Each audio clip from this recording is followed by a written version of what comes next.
If you miss, you gon' regret it. Before you crawl, know I'm running it all. I'm built up like a pharaoh, now they praying that I fall.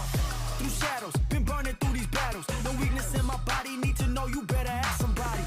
Already, I consume the patty, it's plenty. I leave a penny for thoughts about how I'm living. Ay, turn up the track, going deep, I'm in the zone. You know I'm about to go, harder than hard to go. When the lights shine bright, that's my show. Burn up and see the glow, I'm gonna make it. No, it's a rap, got the match built like a pro. You know the legends go, harder than audio. When the lights shine bright, that's my show. Burn up and see the glow, I'm gonna make it. No, me off the top, no way. I came and called my name.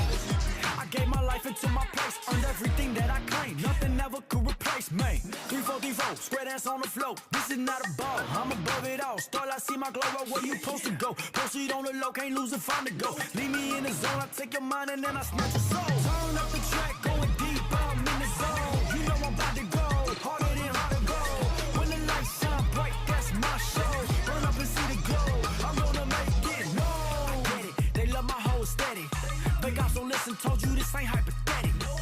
Answer the call, prove this once and for all. Can't reach me with an arrow, summer nights I never fall. No cattle, the goat don't wear a saddle. Go riders off my body, cut them off, they acting sloppy. Already, I consume the patty. The vision's 2020, believe your eyes are winning.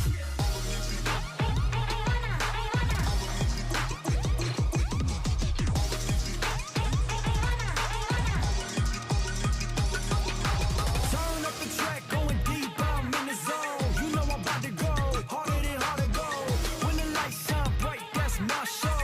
Burn up and see the glow, I'm gonna make it. No, it's a rap, got the match built like a pro.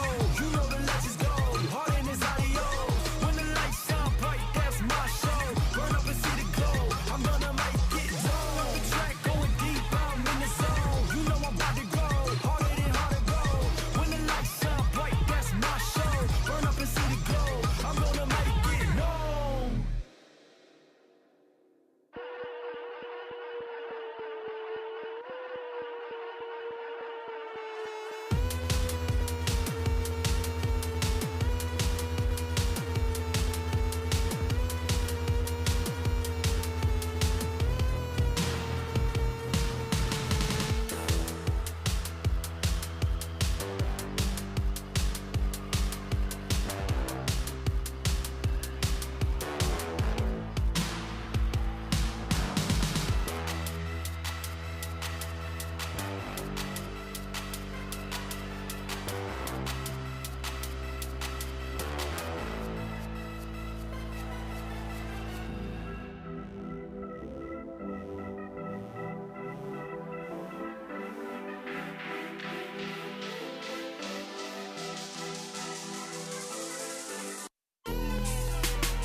What is going on, everybody? Thank you so much for your patience. We really do appreciate it.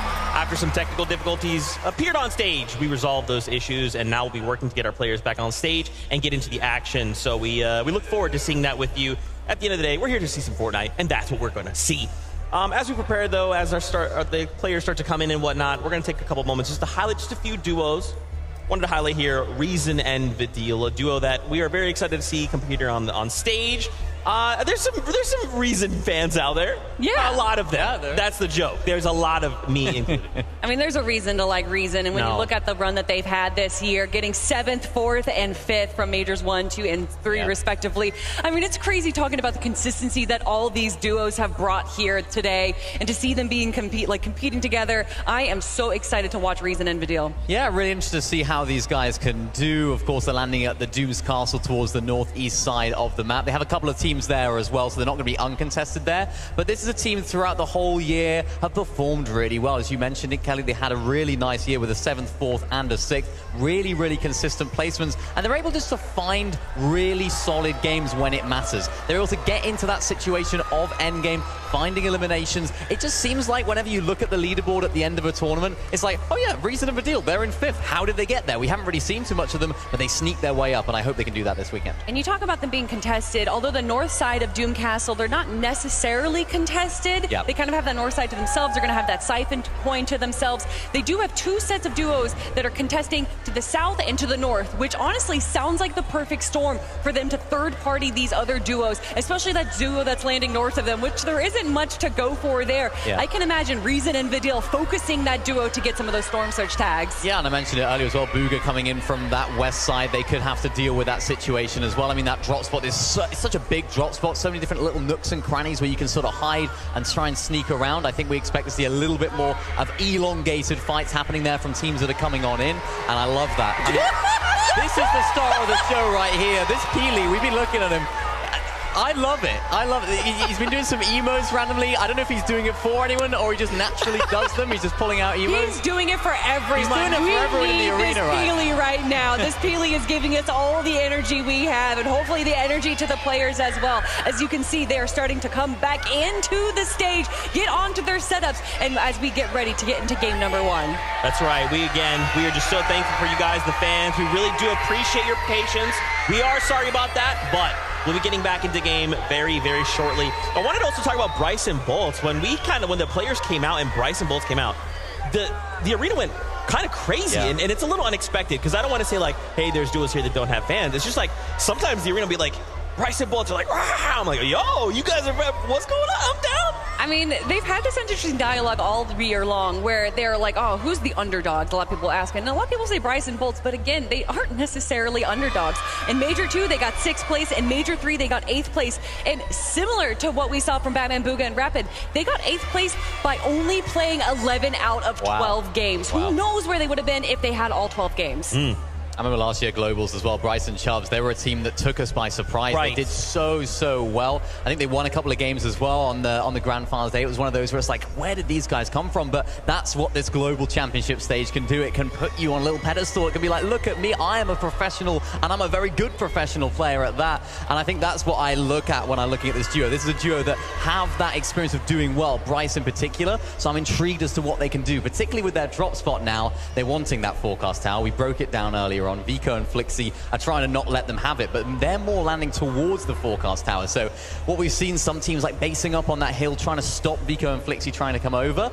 I'm intrigued because we haven't seen Vico and Flixie have too many problems going for that. So I'm intrigued as to what they're going to bring. Yeah, it's a dumping house and split, and they kind of have this little lake where there's a crash plane. They get tons of metal from it, and then they get to go to that quick rotation over to the forecast tower. Honestly, it's a bit of an underrated split, and I understand why Bryson Bolts have been there all year long. That's what we need, right? Is another fight for another forecast tower. The observers are going to just be in just a handful of spots across the map. Is there a forecast tower? Yes. We're going to go hang out there. Another duo here to highlight is Janus. It's Pixie, another EU duo. And of course, I mean, Janus. I mean, come on, fans of Fortnite, if you've watched, you've been following, you know this guy's incredible. I mean, going all the way back to 2020, winning the solo invitational of Janus. And then Pixie having a great performance in the Globals last year with Cheatin'. Yeah, really, really great. I mean, that was a duo where we were like another one of those teams where these guys just came out of nowhere. It seemed like they'd been performing well going up to that, but now Pixie was one of those players that was kind of a hot commodity, if you like, going into this last major of the chapter, because he was performing very, very well. So many different players and so many different players in EU, very veteran players as well. We're looking at Pixie and thinking this could be potentially a good duo partner for me, an up-and-coming player, picked up now, of course, by Janice. Uncontested red line rig. Interested to see what they can do. I think this is another team where, yes, it says they're uncontested. If you're one of those teams, Kazi and Aspect, for example, maybe they might look to land on them. But the experience of Janice and, of course, Pixie being such an important player within this duo, they performed very, very well in Major number 3 where they got 8. So I'm interested to see what they can bring here. You bring up the fact that, like, you know, they kind of look out and go, hey, this is an opportunity. But that was kind of what this year of Fortnite was, right? Yeah. So much of the landscape changed after Global Championships last year, right? It was kind of like, yeah, we're kind of going back to LAN, we're kind of doing things, but once we got there, it was like, okay, this is different, right? Like, now that we're here, next year has to be different. And so many of these duos just looked across the board and were like, maybe I should pick up that duo, I should pick up this duo. Like, it's been a crazy year. I mean, I always say that there is only one thing you can predict in Fortnite, is that it is unpredictable, regardless of if that's the map changing, the meta changing, duos literally changing between qualifiers and semifinals. We really don't know what's going to happen until the games start. And what I love about these global events is no matter what happened in all the majors, you know, as you mentioned, different metas, different teammates potentially, it all doesn't really matter, because this is right where it all goes down. These next 12 games are going to be absolutely electric, and I can't wait to get into it.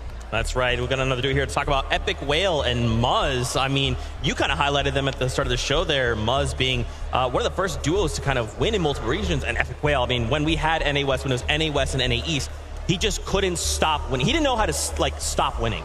Yeah, it's funny because I was literally just talking about how duos will split up between qualifiers and semifinals, and I literally was referencing Muzz and Epic Whale right there. They actually had different duos getting into the qualifiers, and then once we hit the semifinals, because both of them did qualify, they were able to switch duos because there was a little caveat in the rules there, and obviously it worked out well in their favor, finally punching their ticket into the Global Championships. And beyond Epic Whale being, you know, the 5X, however many X's he has in his name, regardless of the back-to-back-to-back, regardless of the gamers, looking back all the way to the World Cup where he got 3rd place, he has been doing it for so long. And then, of course, Muzz, the powerhouse from OCE, now representing North America. This is definitely a duo to look out for. I love watching Muzz play. He's such an impressive player to watch. Some of the things that he can do, the mechanical ability of Muzz is second to none. And I was speaking to him the other day in the hotel. I was saying, you know, are you feeling confident? How's things with Epic Whale? He said, yeah, I'm absolutely confident in Epic Whale. It's all about me. Can I make sure that I'm going to play my best game?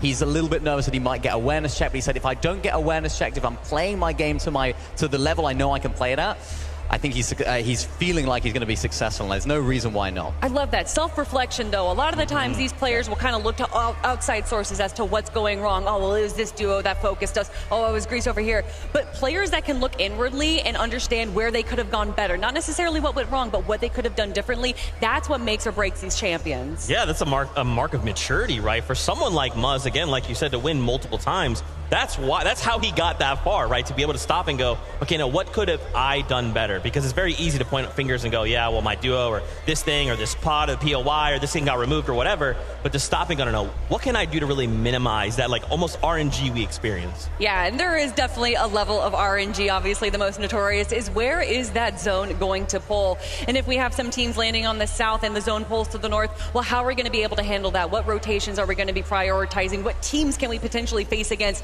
Being able to it's what these Fortnite players are able to do with how much goes into it is honestly uncomparable even to some of the other bigger esports out there. Yeah, it's absolutely crazy. I mean, you mentioned the zones, particularly now in the low to no mobility meta, particularly that sort of 8th zone, those later stage zones, maybe not in endgame, but it's those rotations where you have a maximum pull zone. It's those teams that have the forecast tower. It's those teams that have got their storm surge early. It's those teams that aren't trying to fight on the rotates. They're the teams that are going to try and put themselves in the best position and find the most success, but it's so difficult to do. It's so easy. It's so much easier said than done. Just be like, oh yeah, just go front side, go around teams, don't get shot, don't go into another team, don't box fight. But it's so difficult to do in practice because there's so many different things going on in your head. Oh, we need a bit of damage, let's hop in there. Maybe that's not the best decision to make. So the low mobility meta really shakes things up. I'm interested to see how the players can see how they do the affection of that, I should say. Yeah, I love that balance, right? Kind of striking, okay, we're starting the game, let's say we're uncontested, great.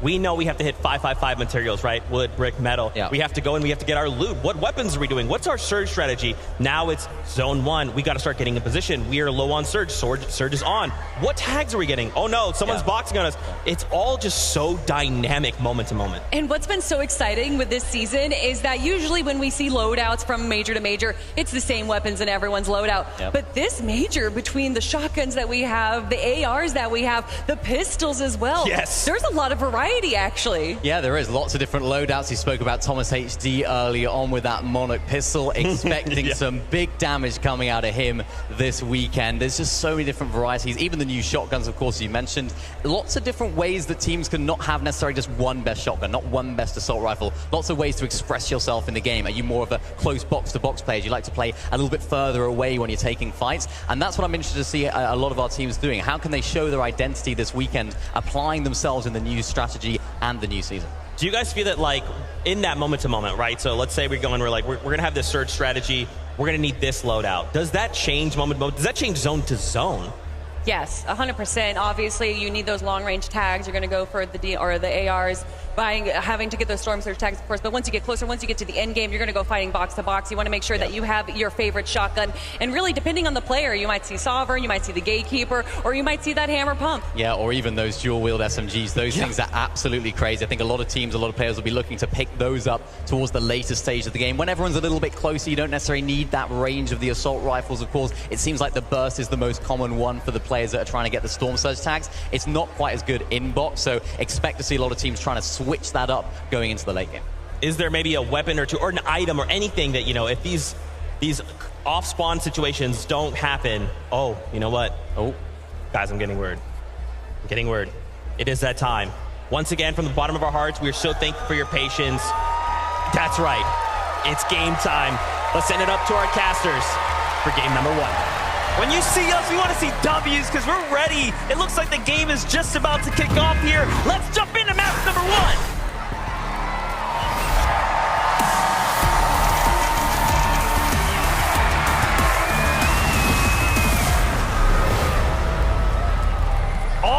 Fort Worth, here we have it. We are kicking things off here at the FNCS Global Championships. And of course, we know what is in store for us. Already getting a close-up pay-per-view of what's taking place here with Queasy and Thomas. And you have to keep in mind, Duke's Sphinx not too far from this location here at Research Rock.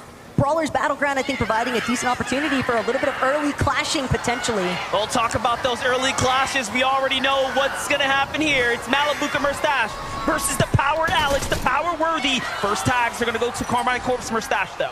Yeah, that was a big shot implemented there by Murstache. It's going to provide a lot of pressure as well, just enough for him to be able to group with Malibuca. They've already found a Flowberry Fizz. They're getting the shield online. Worthy and Alex know that they've got to be fast on these Avengers chests. Yeah, and this is not the only contested team, right? There are going to be other fights happening here. Play close attention to what's going to go down, though. Power Alex and Worthy do have a little bit of a disadvantage here, playing the low ground as the standoff starts to develop. Meanwhile, a quad contested drop spot for Peterbot and Boyo, who have control of their side, where Trashy and Threat seem to be in a little bit of a head-to-head. Well, hold that thought, though, because for a moment it seemed as if we were going to, potentially be dealing with Kazi and Aspect here, but I don't see them anywhere in sight, NBF. I think right now, Swizzy, Yapko, they're just trying to do what they can to prevent themselves from being the victims of Trashy and Threats currently, but also keep in mind what Peterbot was saying earlier on. That bot is always going to be ours. Emma Frost's Medallion and that Mythic Striker Burst, that's everything that they're after, and he's already collected it. Wow, so Peterbot and Boyo already off to a great start here. Clearly, they have the advantage. Clearly, they even have the respect of the teams landing here not to step center foot into their location. It's only a matter of time, though. As soon as that reveal medallion actually procs, there's going to be 15 seconds that Swizzy, Yapko, Threats, Trashy, they're all going to be marked here at the raft. So escaping might not be the solution. They're going to have to fight their way out of this. We've seen the interviews. We've seen, Trashy and Threat's perspective on this. They already know that they're going to have a problem with Swizzy and Yapko, and that Peterbot and Boyo will just be waiting for their opportunity as the time continues to tick on. You can see they're doing just that, ready to possibly pounce here in the coming moments. But Vino and Clix, y'all, are here, and they are indeed contested. The moment these names lit up on screen, you can just hear the crowd going crazy. I mean, a clear fan favorite for good reason. And I think the most incredible part about it is just listening to Clix talk about the fact, hey, we just found out a couple days ago, yeah, we are going to be contested. But for Damo and Resigns, you have to also factor in, this is familiarity for them. Sandy Steps has been their home as well. Yeah, and this is a lot of respect coming from both sides. Clix and Vino, of course, just feeling out the playing field right now, playing the outskirts, meaning that no team can, rotate from behind them, whereas Resigns and Damo are content with their side of the map. But Middle Eastern teams are on the set here. Haman and Cow Gamer now up against the likes of CZB and Nathan, who's underneath them. And CZB and Nathan, I think, definitely one of those teams that I think a lot of people would view as that potential underdog story. But the interesting aspect is knowing that they are going to be contested here at Grand Glacier. And what we're seeing a lot of right now, MDF players that are just having these small, mild interruptions to their traditional loot paths, and what kind of dominoes effect that might have after the fact. And also, just look at how many players are alive. This is about as intense as it can get when there's this much money on the line, when you have this much time, right, to wait, sit, contemplate your strategy. What are you going to do when the call comes? You have to answer it. Chapentini here pushing the pressure, pushing the conversation right now. Ager's not looking good for him. He's going to be the first to fall, and that's one NA team down. Bit of a tragic start there for Rise and Agers, but their downfall is Teeny and Chaps Uprising. Bound to be super happy with the elimination damage they did just secured there. Surge tags are always going to be so crucial. And in a lobby like this, MDF, we know that we have so many heavy power hitter teams.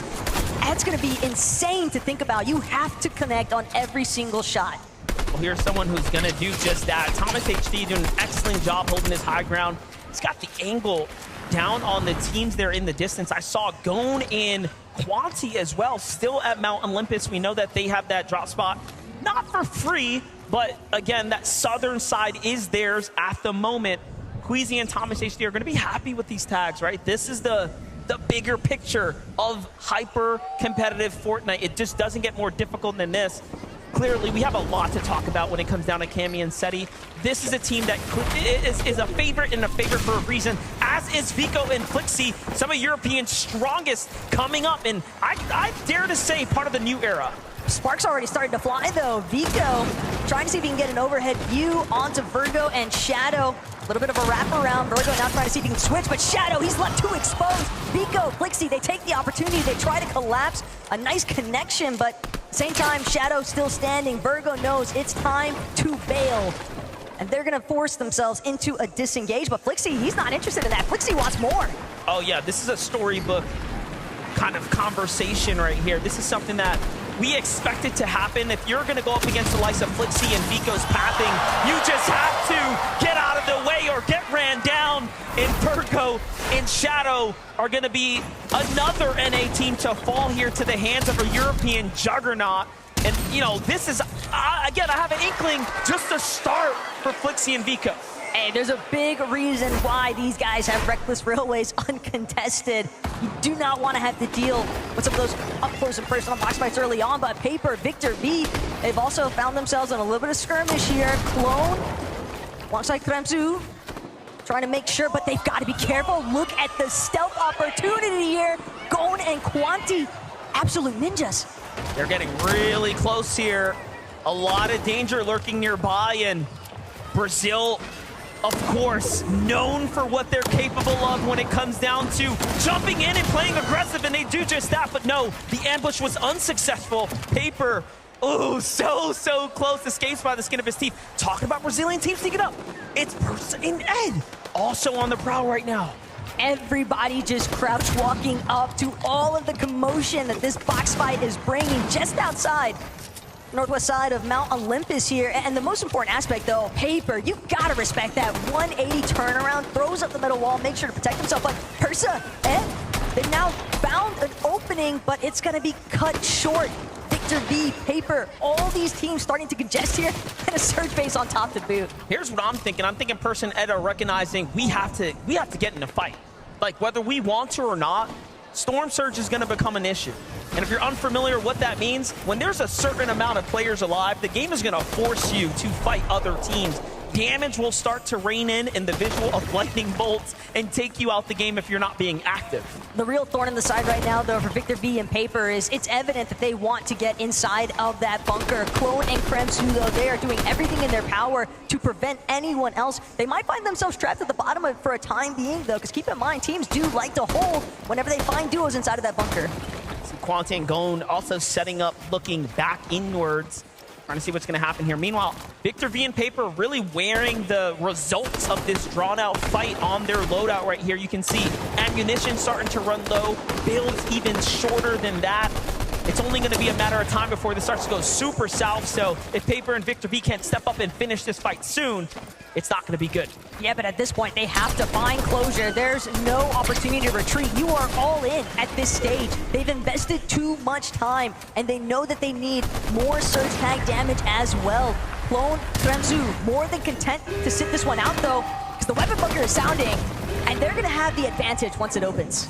Yeah, if they get to jump down there first and, of course, secure the goods, there's going to be a lot of loot that's going to be given out to Clone here shortly, but Paper and Victor V don't want that to happen. You can see how much more urgency, right, is put behind these shots now as they're trying to push in.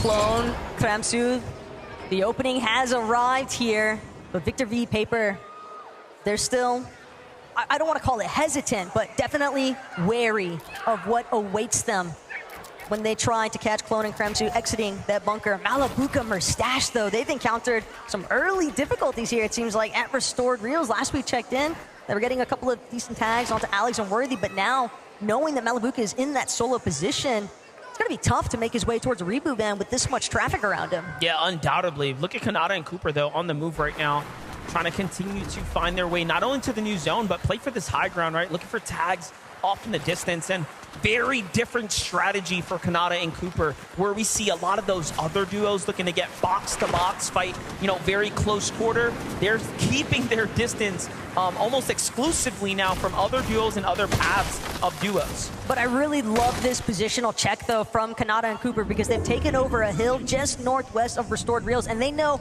all those duos that are far west on the map, far north, they're going to have to rotate through Cooper and Kanata. Kanata is notorious for setting up surge bases in positions where you have ample opportunity to deal some damage to other teams. Oh, look at this. This is the clash we all expected. Vino and Clix versus Oceania's Damo there, who just rotated by. They're going to be the first to get a couple of tags and start to get the lead here. You have to be really careful. Vino and Clix are going to recognize that if they stay in the storm, what's going to happen? Those other teams are going to have strong positions to give them even more of a problem later. But it seems like they want to continue to press the action here. Kashoro, though, kind of could get caught in the mix here. Not sure if Clix and Veno have spotted him out just yet, but Kashoro, the moment that he tries to break through, that's when Clix sees small opportunity to try and bounce in here. But again, MDF, this is getting a little bit more drawn out than maybe what Clix and Veno were after. Yeah, because Andalix and Sato were still here. They thought it was just a solo, but now they walk into almost a spider's web here.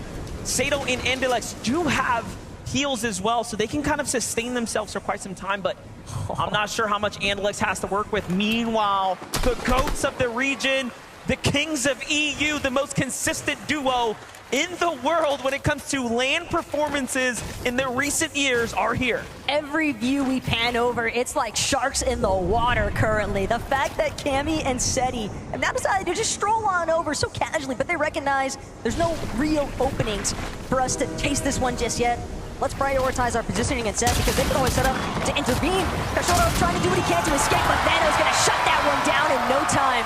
His first elimination goes to Clix. Vino's gonna be the first to claim it alongside Clix here for a big elimination, and that's gonna set themselves off in the right pace here.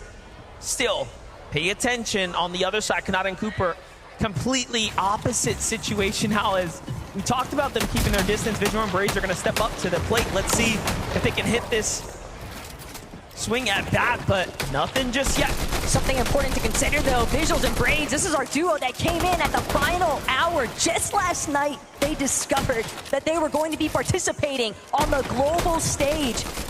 What's their prep time look like in comparison to everyone else? But more importantly still, Braids, he's trying to make sure that he brings the fight to Cooper and Kanata. They're not willing to fold. A couple of armored walls already expended from both sides as well. Kanata still able to find the shots that matter though.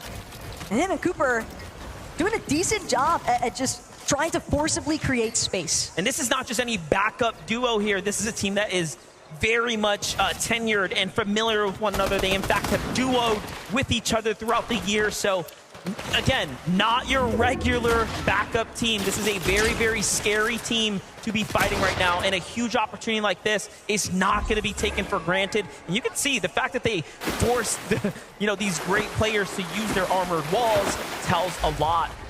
Let's jump in with Merstash and Malabuka here, though, as the Storm Surge is effectively active now.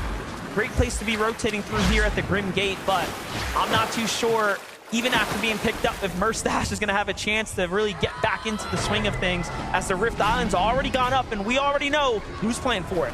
Peterbot and Pollo did not even wait a moment's notice. As soon as the Rift Island spawned in, these two were prepped and ready to go. Peterbot already taking advantage, putting some pressure onto teams that are just trying to rotate at the bottom of Rift Island. You know, teams like to try and utilize some of those rifts along the bottom, but again, when you have a team like Peterbot and Pollo, and they're not the only ones lurking either, Trashy and Threats as well, making their presence known. But keep in mind, Pollo Peterbot, they've got that reveal medallion. Yeah, they're going to be able to scout them out in just a couple of moments here. So Trashy and Threats will have a big, big problem here. The hold up King and Phaser, talking about problems, are pushing down into the EU duo. Now, there's something that we know about King, is that he's not someone you want to face in a box fight. What he's managed to do all throughout this week is instill fear into every duo.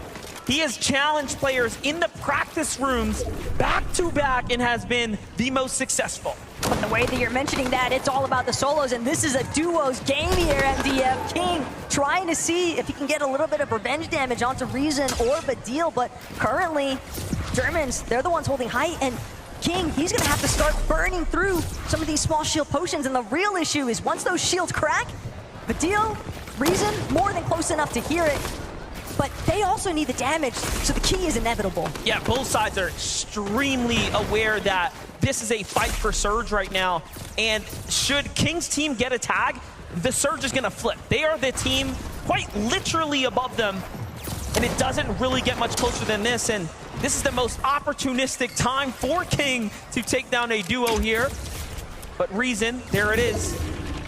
Opportunities start to shift here. Reason and Badil now. Pressure starts to loom on them.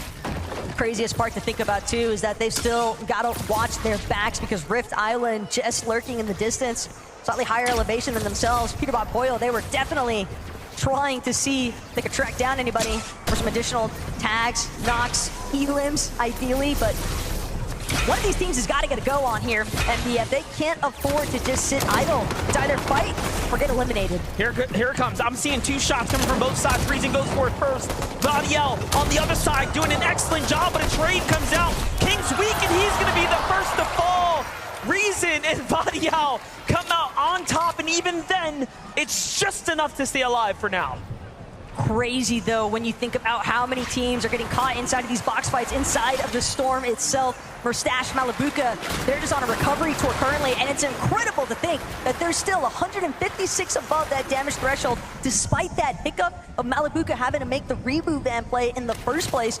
Wax and Ping though, they seem like they're primed and interested potentially, but instead it's just going to be heading to the top of Rift Island. Malabuka might get faced though. He wants more damage. Little does he know, though, there is trashing and threats up here. Team Xset right now still lurking nearby. I'm very curious as to why they haven't gone yet. And we might just find out here soon if they end up opening the box and taking fire. But no, Malibuca takes flight first. And he's going to get pretty far off. Will it be enough, no Taco? way. It's not looking like the math is going to math here, as Malibuca is going to be the first to fall. He tries to get as far as possible. Murstache will have to land on him and save him now. The problem, though, is that we're looking at 2 tick zones currently. Monster, Murstache, he can try his best effort, but I fear he might meet a similar fate, because even if he makes it into this next edge of zone, he's still gonna have to deal with all the teams that are already based up, situated, and ready to take advantage of the players that are late straggling in. Take a look at this refresh from Vino and Clicks now, as they managed to find themselves a little bit of a cachet from some leftover action between Casper and Prism. Prism now not being in this fight. And still, you have OCE's Damo and Resigns almost on this warpath with them, continuing to be that thorn in their side, if you will, for lack of a better phrase. But back on over to the focus here as Clicks is looking for action here. Those are his walls. It's Acorn, it's Cold on the other side. A very scary team to go against. In the warm-up games yesterday, in the scrims, right, in our practice lobbies, they pulled off a incredible 16 eliminations just to show the lobby what they're capable of. The real issue is just knowing that for Clicks and Veno, Clicks, he just needs some fight feels.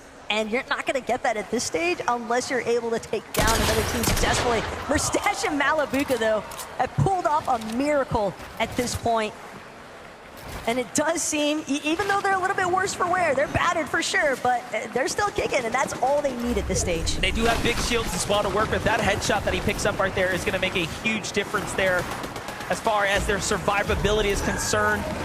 Major eliminations are happening, though, as we're covering the action here. One of those, it's Peterbot and Boyle staying active here. Down goes Cheap from the high ground there. And they are doing what we expect of them. Very healthy, extremely material capped, and now picking up points. That's a runaway train potentially starting to take form.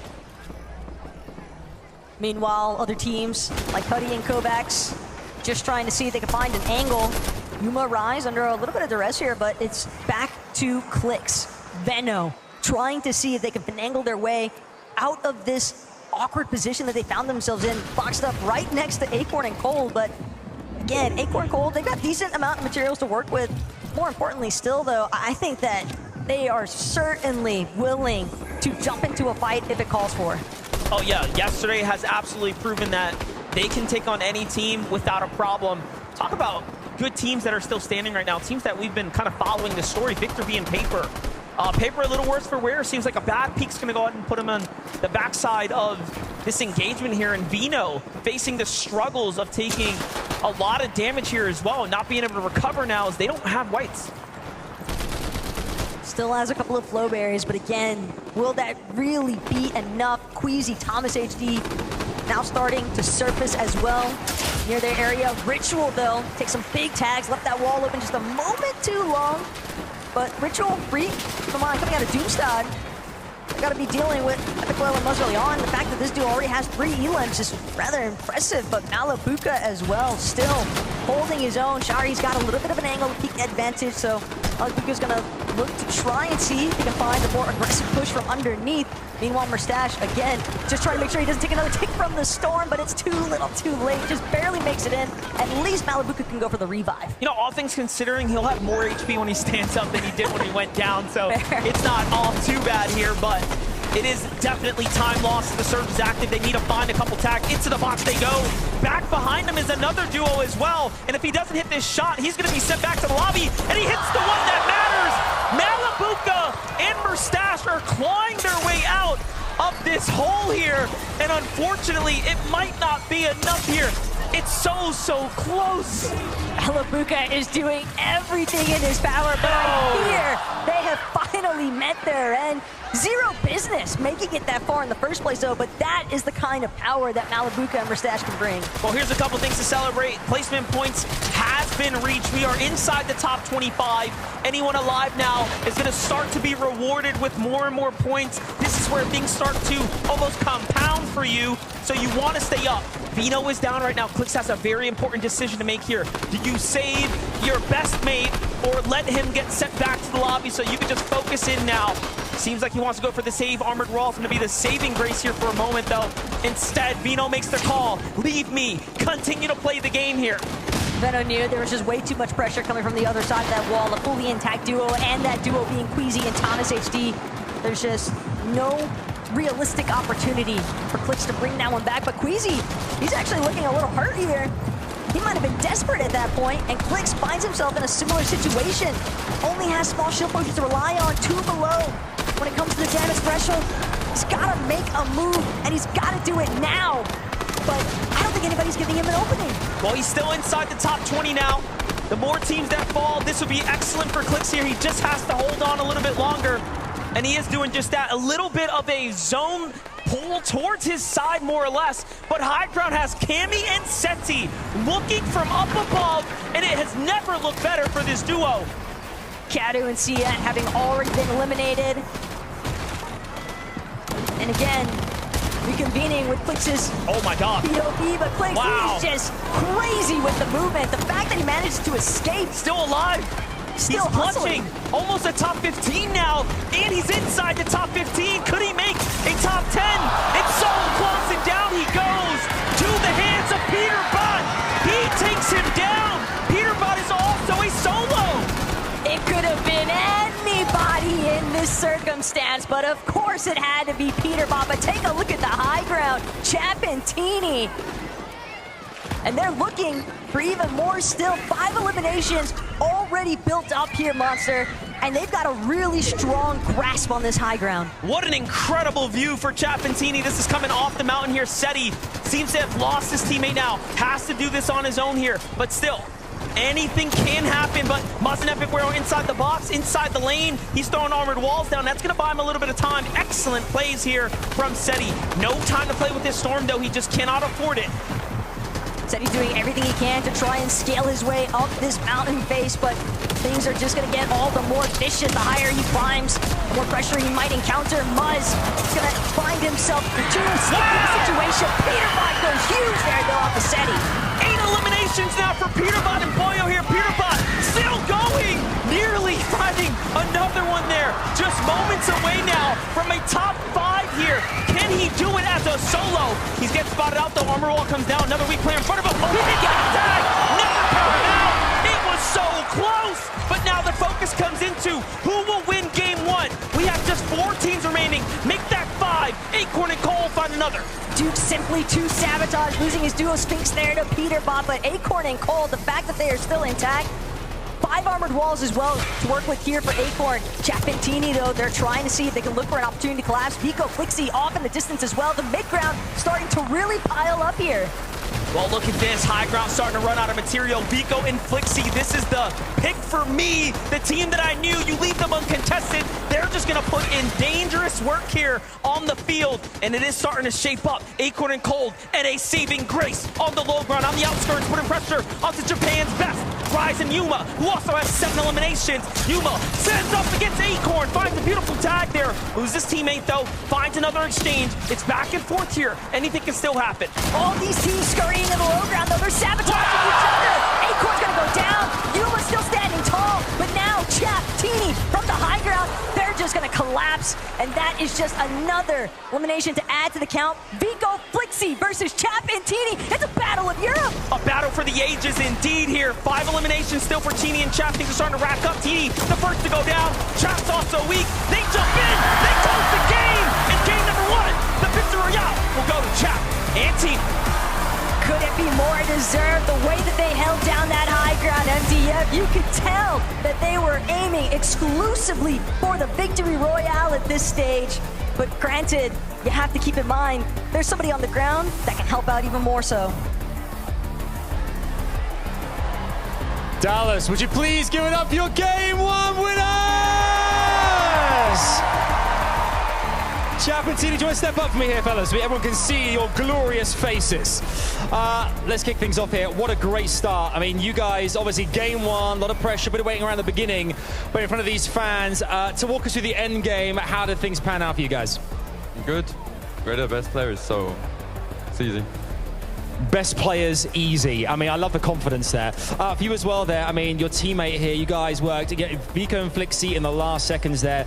You had the high ground. Is that what really counted there? Of course, we're only playing for height, and that's how you win games. That's it. Coming into this competition, obviously a lot of expectations, things that might happen. Did things pan out in that first game as you thought they might, or was it very different? It was different. We took forecast, and then we just played out. Those forecast towers are playing very pivotal in this as well. How important are those in the rest of this competition with 11 games left to go? The most important thing, if you get that, you win the game. It's easy. Would you please give it up one more time for your game one winners? Chapatini, everyone! Oh, things have started beautifully here. There is loads more coming your way here, courtesy of the FNCS Global Championships 2024. A short break from us here on the broadcast, but do not go anywhere. Stay exactly where you are. There's loads more coming your way very, very soon.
What is going on, everybody? Welcome back to the FNCS game number 1.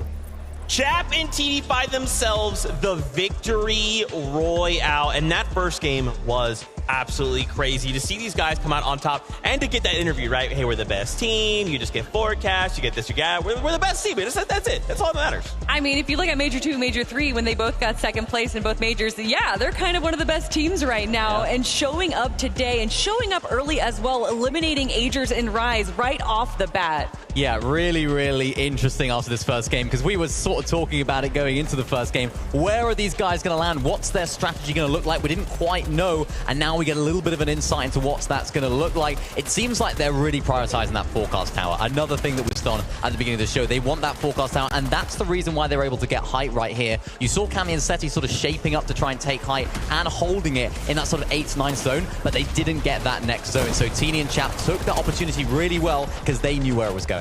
Also, to be able to hold height for as long as they did, all the way from zone 9. Once again, the forecast tower allowing them to know where to move that height and use or save up those much needed mats towards the end of the game there. Absolutely phenomenal. What a great way to start the competition. Just again, cold. They're just ice cold, chilling there. Yeah, we're the best. Not a big deal.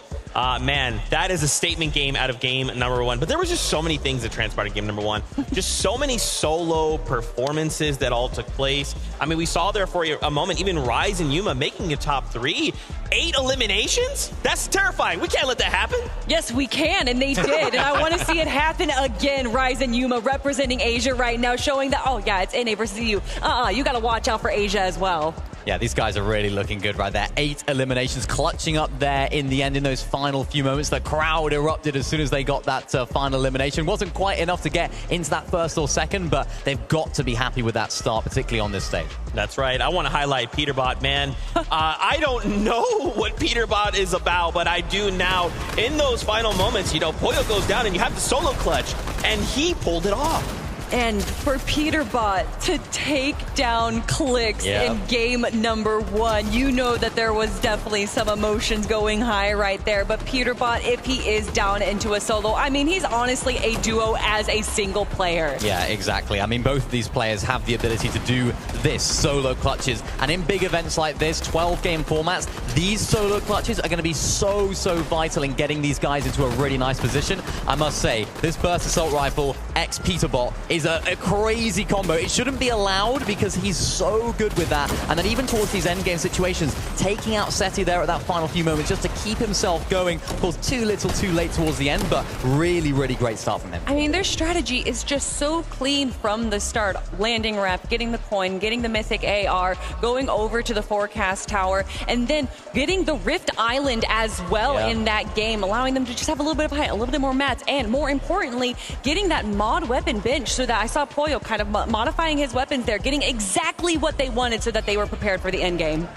I love seeing their 3rd place. Vico, Flixie, a 2nd place. They didn't even need the Victory Royale, right? The fact that they made it to 2nd place, you've already done too much. You've already let them get too far in the game. Yeah, I mean, they started it off so strong as well, getting eliminations onto Shadow and Virgo by zone 1 there. And then, of course, just dominating the low ground as we know them to do. Yeah, exactly. Another really solid performance of these guys. We've seen them do it previously. This is exactly what we expected. Low to mid ground, finding those eliminations. And towards the end there, where it was the final 2v2, it was kind of like Major 3, where it was 2 of the best teams in EU going head-to-head. Of course, 2 different, very different play styles. These guys are not necessarily going to be going for height every single game. But, of course, what I noticed there was a little bit of a change in rotation. They went towards the north side of their drop spot. So, interesting to see whether that's going to change throughout the day, whether the forecast tower fight's going to affect that. But really nice start from these guys. That's right. Guys, I know you want more action. We can talk more about this, but let's just jump back into it. MDF, the best taco. Back over to you.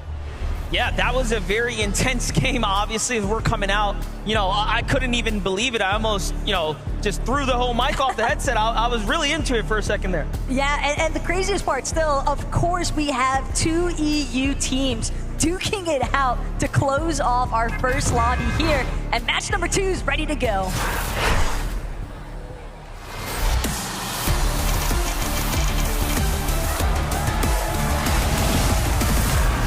The battle bus has left the station. Match number 2 is here.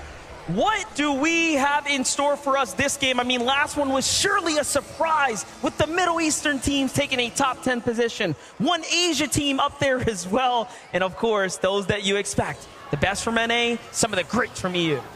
Yeah, and Acorn and Cold they haven't necessarily had an easy time about it either here at Brutal Beachhead. You know, you get like the soft contest coming out of Alex and Sato, and this could prove to be very difficult though for Alex and Sato, because you can tell the commitment is there, but if they want to take this fight to Acorn and Cold, it could be a really difficult one to actually close out in quick fashion.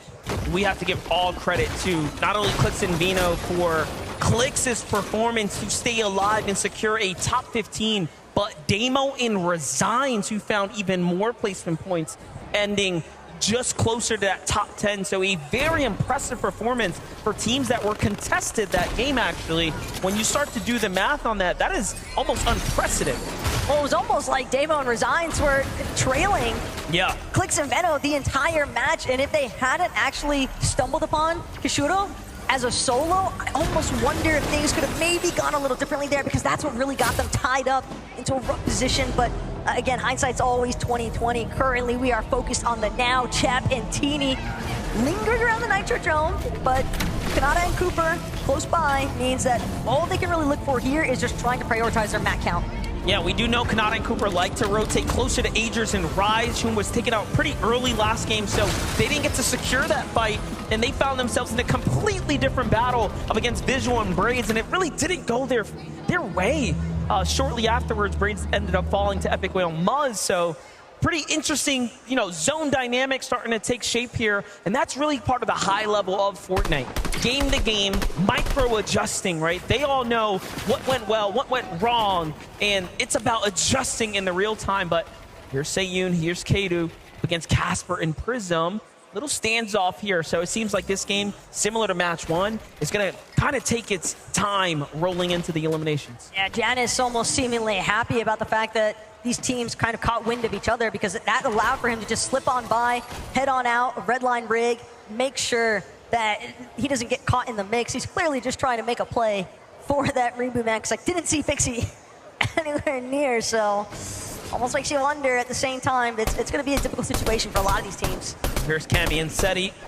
They have angles, they have a little bit of high ground. Meanwhile, King and Phaser getting active right now just outside the Rebels' roost. What is happening here? They seem to be finding their groove right now. It's Visual and Braids once again who are giving some of these duos a really difficult time, making them all second guess whether or not they should be sticking around and fighting them. So, you know, that's impressive.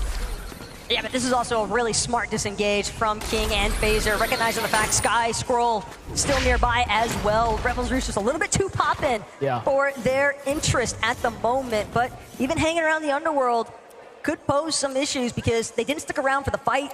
Don't know how much surge damage they've actually been able to accrue at this stage, and once we start to get into that mid-game rotation aspect of the we already saw a handful of teams, even some of the teams that you wouldn't necessarily anticipate to struggle with their surge damage, having issues. Very interesting. We get to catch up with Batman Booga and Rapid here at the Grim Gate. This has been their drop spot for quite some time, coming out of Major 3, of course, with an excellent performance. You know, if you start looking at the paper trail of Rapid and Batman Booga, everyone's marking them up towards the top 3 as far as the NA teams are concerned. And talking about top 3, it wouldn't be one without Cold and Acorn. They're just putting teams down. This time, they do finish the fight up against Andalex and Sato. They don't let them escape. But now something that Sato and Andalex are potentially going to have to start considering is if this keeps going in favor of Acorn and Cold, if they continue to take the fight to them, do you switch for day 2? But I think we still got a few more lobbies to work through before that really starts to become the real question mark here. For Stash Malibuca, though, starting off somewhat on the right foot here at Restored Reels. One elimination already. Curious if one of those is onto either Alex or Worthy. Yeah, something happened there, but Bolt and Bryce are in a fight right now. Little build-off happening here. This is a pretty intensive early game fight for, given the situation, a Zone 1 Sky base going on here. This is going to be a full-on reset if it doesn't end fast. It's up against Vico and Clixie. You know, obviously, our second place coming out of game 1. Very much fired up, very much confident. Bryce and Bolt are not going to fold here, though. The forecast tower, the weapons bunker that spawns nearby Dupenhausen, where Bolt and Bryce like to land. And this is something that, you know, they were willing to contest Reet and Ritual for when it was Reet and Ritual at Reckless Railway. So now Vico, Flixie haven't taken over that position. And it's funny because you asked Vico in the player lounge last night, hey, what do you think about the forecast tower? He's like, that's my forecast tower. You ask any of these players who are actually trying to contest, they'll always tell you the same thing. That's my forecast. And yet, Vico, Flixie, they find themselves stuck because Bryce and Bolt either need to get eliminated or forced out here. Whoever controls the NPC is going to win. It's pretty incredible. You got to talk with Vico. I got to talk with Bolts and Bolts' brother, and they had nothing but positive things to say, and honestly confidence about the fact that this is their forecast tower, and he's here, and he believes that paired up with Bryce, they are a perfect combination. So very interesting to see that both teams very much feel like they're entitled to this drop. Vico and Flixie seem to be the first, of course, boots on the ground here. They're going to secure the card, which means they have everything that they need here to go ahead and be the one to get the first dibs. But Bolt comes in, takes down Flixie from up above. Whose tower is it? Vico might have that key card, but how long can he really hold on to it? He's trying to just get out of dodge at this point, creating as much space as possible. But you know Bolt and Bryce, now that they've isolated Vico by forcibly eliminating Flixie, they're going to chase him.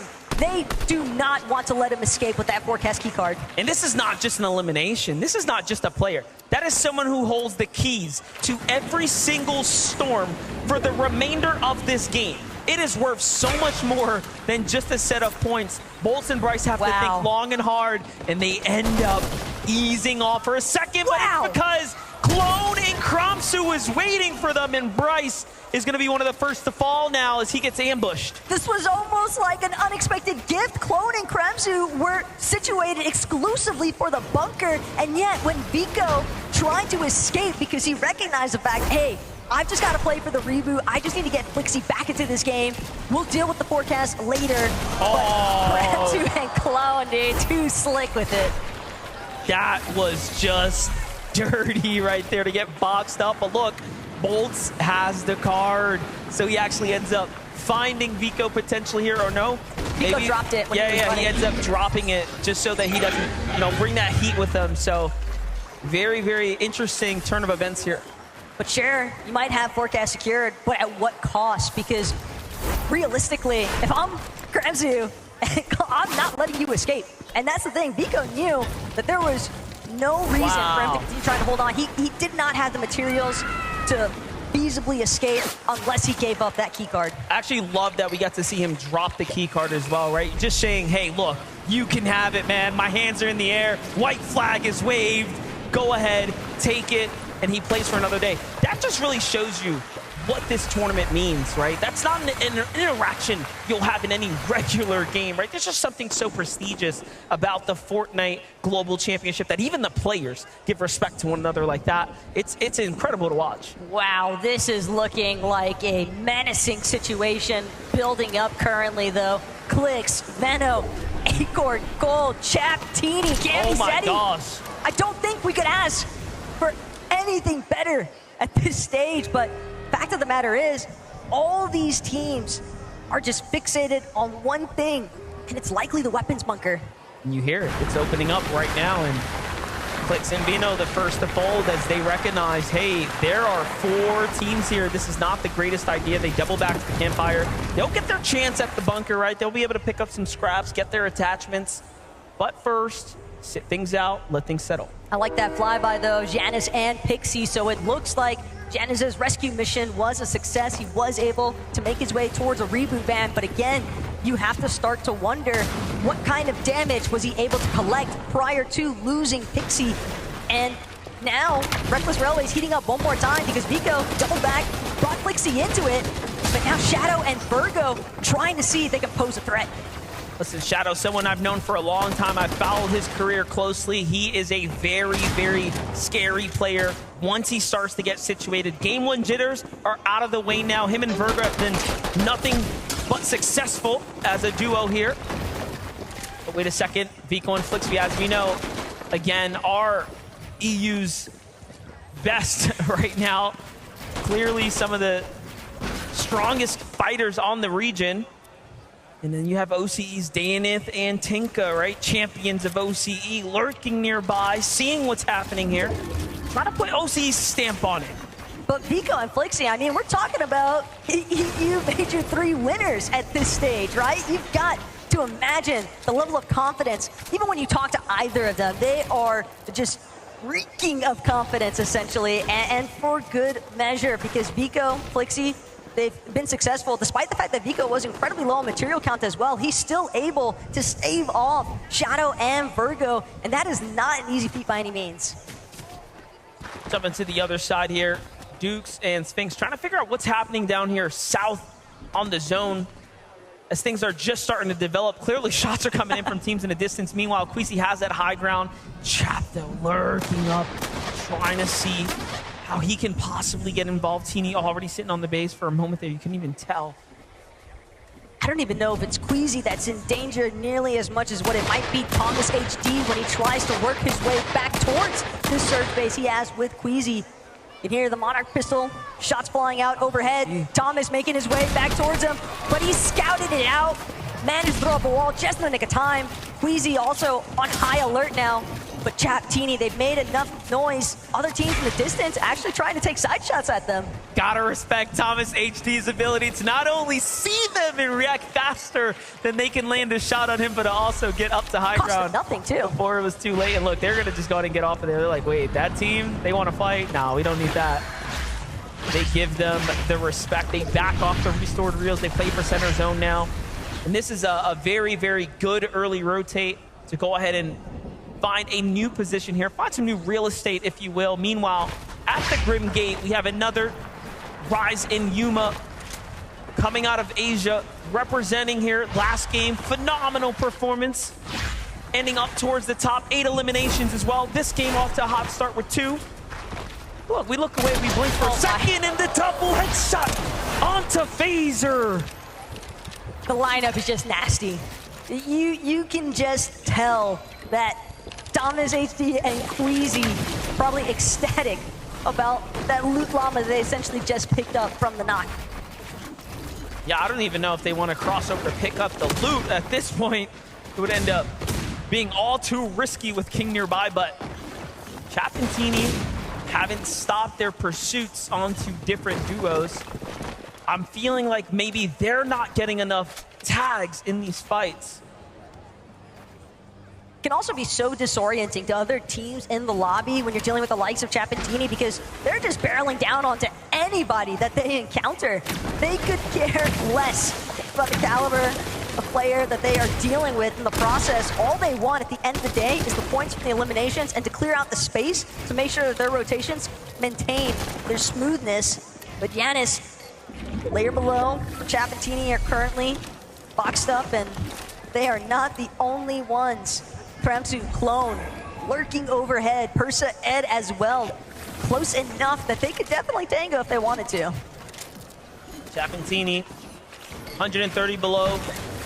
Just mentioned that they're not finding the tags. It's very clear, regardless of how many teams they've managed to fight, it just hasn't been successful. But this, so far, looking like the best here. Double armor walls come out. That's going to slow down all of their momentum here. And if I'm being honest, I think they have to keep pursuing it, find a new angle, do something else. They can't afford to stop at this point. Teeny's got a new angle here. He's behind Pixie now. The other duo, basically, that's there is Ed and Persa, who are also very, very weak. It's just not looking good for the Brazilian duos. Not looking too good for EU's Jonas. But every behind time him, Chap's hurt. Back against the wall, he needs to find the one, and it's so close, but he's gonna be the first to fall. And Pixie kind of reminding Chap, hey, we're familiar with each other for a reason, but Giannis and Pixie, they just had too much of an advantage, knowing that the Storm Surge was trickling in, essentially. It just put too much pressure onto Chap and Teeny. They were just taking recklessly aggressive fights, not methodically calculated ones. Reminder, Falcons, Teeny, and Chap were your first place team coming into match number 2. They are now down and out, effectively opening up the leaderboards for other teams to start to climb on up now.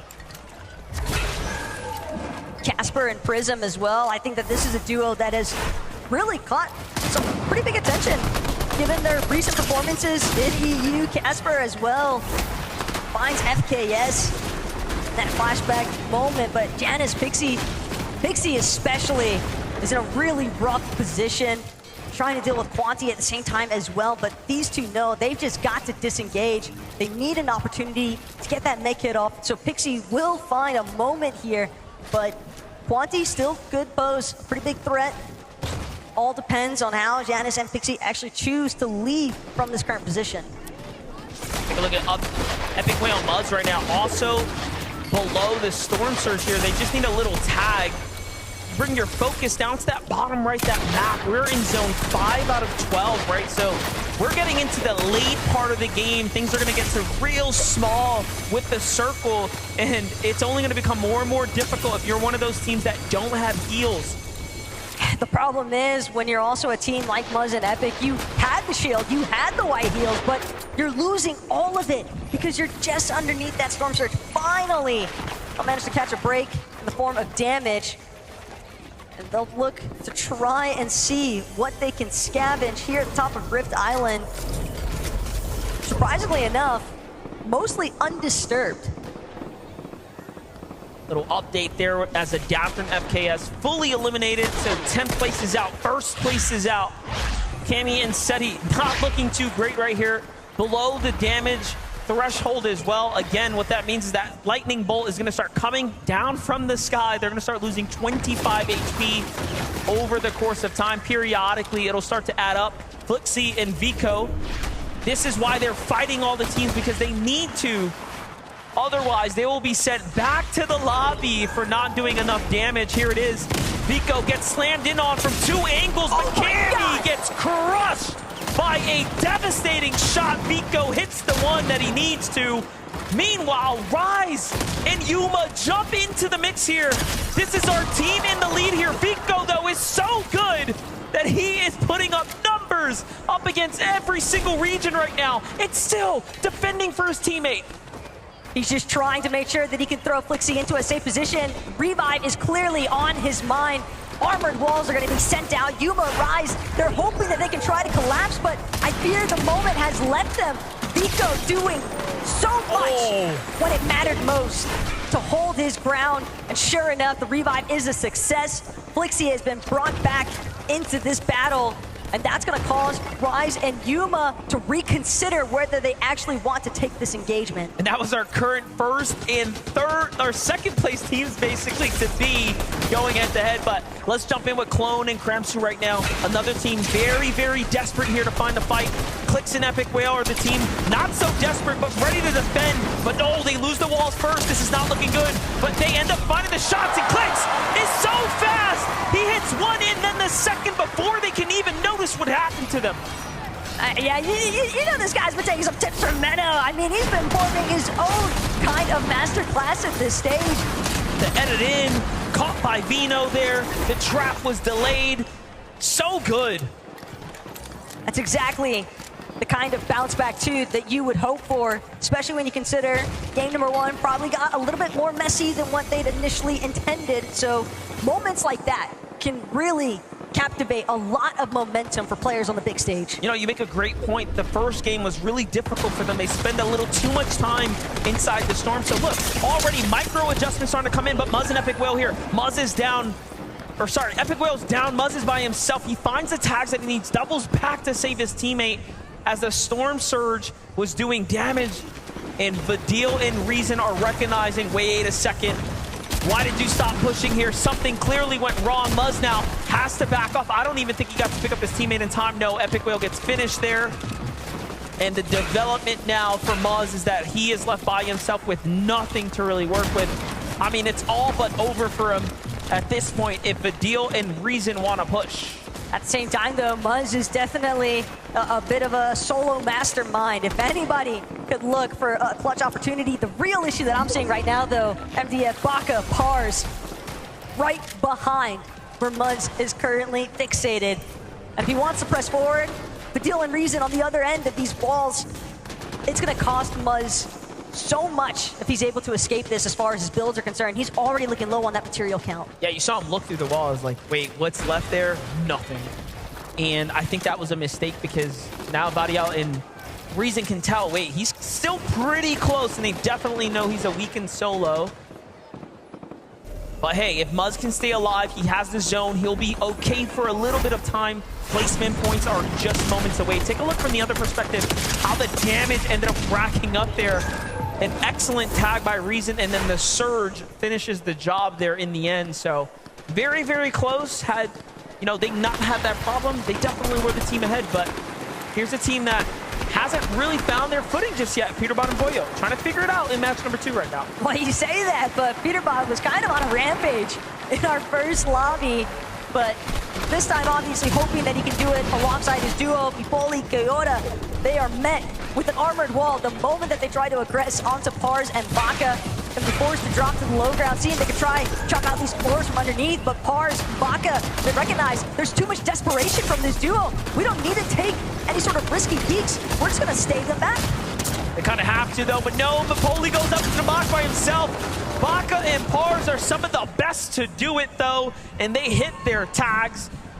Literally granted a huge, huge opportunity there to get comfortable and situated in this game now. Meanwhile, Clix and Vino on a huge rotate here across the map.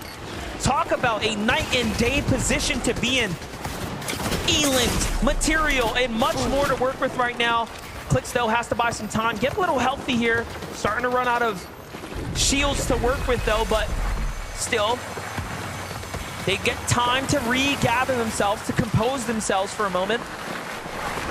The most important part was looking at both of their material counts. That is a strong build count for them to work with, and they're gonna need every bit of it, because when you look at Titans like Thomas HT and Queasy up on the high ground already, just trying to take advantageous shots, and any of these teams that are starting to trickle their way in, trying to see if they can suppress as many duos as possible to those mid and low ground layers. Well, here it is. It seems like they've been able to catch a little bit of extra information there. Now looking for teams nearby. Bryson Bolt's going to be one of the first to go ahead and be in the line of sights here. But the zone hasn't popped just yet. They know it's got to go north. They're working their way through this build here. The cover's been blown, and they back off. Happy with the few tags, but still, they need more eliminations. Surely more placement points if they want to jump up to top 5, as those teams are still in this game. Meanwhile, Queasy still ramping his way across the high ground, right? And that's for sure. Queasy, Thomas, they're going to try to hold on to hype for as long as possible. Ideally, the entire game, if possible, like what we saw at Chapatini in the last match. But Acorn, cold, very efficient, found a slight inside rotate despite so much congestion having pooled in the real center of that last zone. But everybody's got to get a move on now. Poyo, Peterbot just doing what they can to stay ahead of the pack. That reveal medallion as well, going to help them pinpoint some of these solos that might be running through these pre-existing builds. Yeah, those extra layers right there. But look at this, Clix and Vino catching up with a tear there. Peterbot and Boyo find Yuma as well, effectively taking down some of that immediate competition, right? You want to start dropping those players that are up at the top of the standings if you want to jump over them. It's not going to be easy. It's going to be very, very hard to do, but they are doing just that. Meanwhile, the wider shot tells us the whole story. There's an indestructible bridge separating the high ground layers from the lows. And Vico, Flixie, they didn't manage to find the victory royale the way that they would have hoped in match 1, and now staring down their own demise here. Flixie gonna get knocked. Vico not gonna have an opportunity either to recover this one. Just too much pre-existing pressure. But Peterbot could go massive here. Acorn's gonna get caught out, and Peterbot gets the shutdown. Oh, but someone comes from behind, and down goes Peterbot. Just like that, it's Cold to the rescue basically here, making up for lost time there. And at the end of the day, the real winner here is Cold. He gets more placement points. He gets to heal out now and kind of wait this one out. Meanwhile, Clix is still alive here, working his way through the game. Queasy and Thomas make their way up to the Rift Island. They are looking better than ever. There is so much material to farm back up here as well. it's looking next to impossible for anybody to try and effectively challenge for Height MDF, but we see crazy things happen. Clicks, on the other hand, alongside of Benno, they're gonna fall back to back. Trulex and Chicho now seeing if they can try and finagle their way into that top leaderboard placements. Badil's gonna be the next one they knock. Reason forced to play this one out as a solo. Game 2 already looking kind of crazy. Reason takes down Stash there, and he gets to secure the medkit. That's a huge medallion picked up right there. The medallion as well to give him that little bit of extra push here. And look at that. Of all the players that came into the game inside the top 5, Chicho and Trulex are one of the only ones standing here now. With 8 eliminations, they have ran their way up the standings and put themselves into this incredible conversation of a team to look out for right now. Rise and Agers, a great performance. Booga and Rapid show up and get put down, and now it's a top 3, but it's just Pars and Baka down here. Queasy and Thomas have all the time in the world. Queasy and Thomas are sitting like kings right now at Height, just watching all this catastrophe unfold underneath. Chicho, Trulex, they know they've got to deal with this team on high ground. All you see is the armored walls stacked in the sky. Trulex gonna opt for the medkit play instead, hope that he can outlast Baka in the process. But again, at the end of the day, he's just staring down Queasy and Thomas on Height. They're starting to look down here. They're starting to put some tags in. They see what's going on. It's just a matter of moments. 8 eliminations for Queasy and Thomas. They look up, who's trying to land on us? And of course, it's the one and only coming out the storm, Baka there, who just went with a desperate play. Meanwhile, Trulex down low. If he starts to focus in here, he falls so fast. And Baka has high ground now. This is a little scary, but the tag is so good for Queasy. And the incredible part about it still, MDF, Queasy already had the record for most victory royales in FNCS finals, but he extends that from 25 to now 26 with this last victory royale. Incredible stuff. I want to hear more for what Ada has to say. That's right, yeah. Would you please give it up for Thomas HD and Queasy? Pop up for me, fellas. Everyone wants to see those faces. Let me see those faces. You know, 8 eliminations, a great start to proceedings there. Queasy, I mean, what is it like playing with someone like Thomas? He's got the eye of the tiger. He sees things that no one else sees. I don't have to worry about Surge. I literally did like 200 damage that game, and we were 600 above or something, so it's pretty easy. I mean, Thomas, you've been there. You've got almost every single T-shirt, but the FNCS Global Championships, that would be the icing on the cake. Game 2, it's now yours. What have you felt out there so far? What do you feel in the lobby and players around you that are kind of causing you a bit of concern? I mean, it's like really nice to play on the stage again. Like, we only have like 2 lands a year, so yeah. I'm just happy we won a game, like, and we can prove ourselves finally. I'm seeing as well, Queasy. I mean, there's a lot of fans out here. Hey, you got cheering you guys' names all the time. Let them hear Fort Worth. Queasy and Thomas HD, let them hear you. Come on! Right. How does it feel to compete as well in front of an audience like this as well? Obviously, there's 10 games left, but are you embracing every second of this alongside your partner? Yeah, 100%. I mean, I got some important people in the audience that told me that I should go Height and not die, and that's what I did, and we won the game. Okay, I'd love to see it. And one more time, would you please, Fort Worth, give it up for your Game 2 winners, Thomas and Queasy! Doesn't that feel good? Doesn't that feel good here in the Raw? You guys have been amazing. You guys at home as well have been fantastic. A quick break from us again here on the main show, but do not go anywhere. There's loads more coming away. 4 more games today. Don't go anywhere.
Welcome back, everyone, to the FNCS Global Championship. We just wrapped up game number 2. Queasy, Thomas, HD get themselves the victory royale. And on top of that, 10 eliminations. They are looking for that Global Championship title. We interviewed them. You saw the confidence. They're here to play. Well, Zeke, you went ahead and said on top of that. What about being on top of the lobby, Levin? I mean, Queasy, typical. Finding himself up on the higher ground. But the most impressive thing for me that game is, it's been very, very hard throughout the entirety of the year to play these metas from 8th zone, maintain the higher ground throughout the entirety of the end game. But they did it. I mean, look, you say typical, but if you've been watching the EU this year, it's not been typical of Queasy, right? This year, we've had to suffer and watch Queasy do this whole... We're willing to see him up on height. I think everybody expected to see them sort of be playing on all sorts of layers today, but seeing them up there, right, they looked comfortable. They looked like they're in their element. All throughout this game, Thomas HD, another level when it came to shots he was able to hit, and you saw them just wiping out people below in this game. A top game from Queasy and Thomas. Just wild to consider, right? Like, the fact that they took height around like 8th zone and they just held it, and no one thinks about contesting them. They head on over to Rift Island, flying above. They're like, hey, we don't even have to build. And if anything happens, we've got launch pads out if something were to go crazy. Them getting this victory royale is very, very scary, right? Because now they're kind of setting a precedent. You give us high ground, you give us a victory royale. Starting to see the effect, right, of some of the other teams be impacted earlier on in the game, right? Like, we haven't really seen a Peterbot and Pollo alive in either one of these first 2 games yet, right? We know Clix and Veno also struggling throughout that early game, not really able to find their footing either, which are typical names that we might see go up there or apply pressure. But right now, I mean, when they find themselves up there, if there's no pressure being applied, it might be a little too easy for them. I mean, I think the great thing for Queasy and Thomas here is that, of course, a lot of people saw that they were going to be landing towards that southeast, and they wondered, landing at that base, are they really going to be able to cook, especially with far zones, right? This zone pulled all the way across the map, and we saw that they were able to play out of that spot with relative ease, causing problems in the mid-game, really nice surge-based positioning as well. They clearly have a game plan locked in here that seems to be working, Zeke. Absolutely, and we actually have a listen-in from that moment on height, so let's take a look at this. Spring. You don't have a dash? Yeah, I have one. Okay. 1 or 2. I can't 74. Goes far. I'm single layering. We're gonna have to dash and fight though. Top 3. 2 duos. Maybe we fizz and drop down right now. We fizz and drop down right now for sure. I've armored still. Bring that top. Yeah. I'm dropping late, okay? Yeah. Down late. I have no ammo. Can we drop the low ground or what? Yeah, okay. Well, we can... Fizz. Okay. Yeah. Fight this guy, yeah. Look up, Kill last one, yeah. Get high, don't die! Get high, don't die! Come on, man. It's too easy. It's too easy. You heard it. Get hyped, don't die. That's all their concerns. Just 2 things. We got to do this game. And man, just to see and like get to hear those comms is really special, because we kind of get a little sneak peek into how they're choosing to operate. So calm, right? Very little comms. They're not like, hey, we're top 2. Don't freak out. Don't panic. It's just like, hey, here's the information. Top 2. Let's drop. Let's do this. I mean, it was a great example of just the dynamics of that team, right? Queasy with very clear communication, that strong leadership. That's why he's considered one of the best IGLs this game's ever seen. But still having the trust in Thomas. When Thomas made a call and said, I want to do this, let's do this, following that and sticking to that, committing to that, great teamwork. Resource management, planning out the rest of the game before it even happens. But that little thing that I saw at the